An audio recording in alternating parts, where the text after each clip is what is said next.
DYFI രൂപീകരിക്കുന്നതിന് മുൻപ് ഞങ്ങൾ കേരളത്തിൽ പ്രവർത്തിച്ചത് കേരള സോഷ്യലിസ്റ്റ് യൂത്ത് ഫെഡറേഷൻ എന്ന KSYF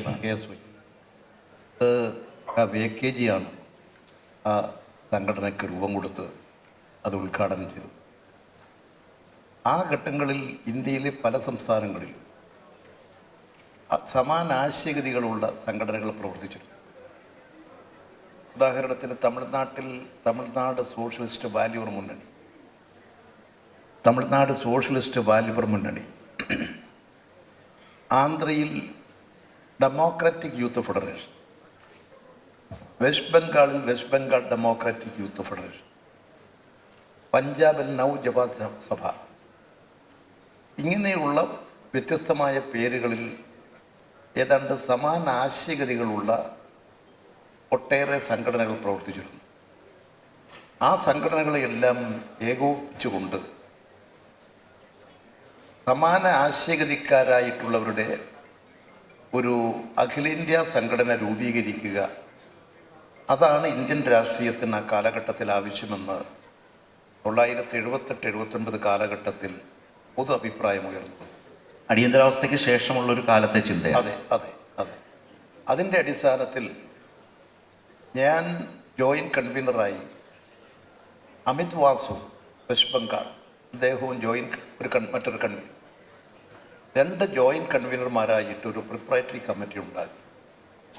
ആ പ്രിപ്പറേറ്ററി കമ്മിറ്റിയാണ് അഖിലേന്ത്യാ അടിസ്ഥാനത്തിൽ ഒരു സംഘടന ഉണ്ടാക്കാൻ 1980 നവംബർ മാസം പഞ്ചാബിൽ സമ്മേളിച്ചുകൊണ്ട് DYFIക്ക് രൂപം കൊടുത്തത്. ഞാൻ ഇന്നും ഓർക്കുന്നൊരു കാര്യം, ആ സമ്മേളനത്തിൽ ഇങ്ങനൊരു സമ്മേളനം നടക്കുന്നതറിഞ്ഞ് ആ സമ്മേളനത്തെ അഭിവാദ്യം ചെയ്യാൻ വന്നെത്തിയതിൽ ഒരാൾ കിഷോരി ലാലായി. കിഷോരി ലാൽ ഭഗവത് സിംഗിനോടൊപ്പം ജയിലിൽ കിടന്നിട്ടുള്ള ആളാണ്.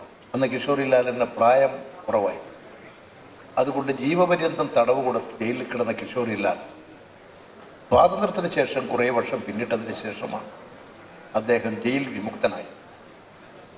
അദ്ദേഹം ആ സമ്മേളനത്തിൽ പങ്കെടുത്തു. അദ്ദേഹം ആ സമ്മേളനത്തിൽ നടത്തിയൊരു പ്രസംഗം ഇപ്പോഴും എൻ്റെ ചെവിയിൽ മുഴങ്ങിക്കൊണ്ടിരിക്കുകയാണ്. അദ്ദേഹം പറഞ്ഞത്, ഭഗവത് സിംഗ് ജീവിച്ചിരുന്നുവെങ്കിൽ ഈ സമ്മേളനത്തിൽ അദ്ദേഹമാണ് വരിക.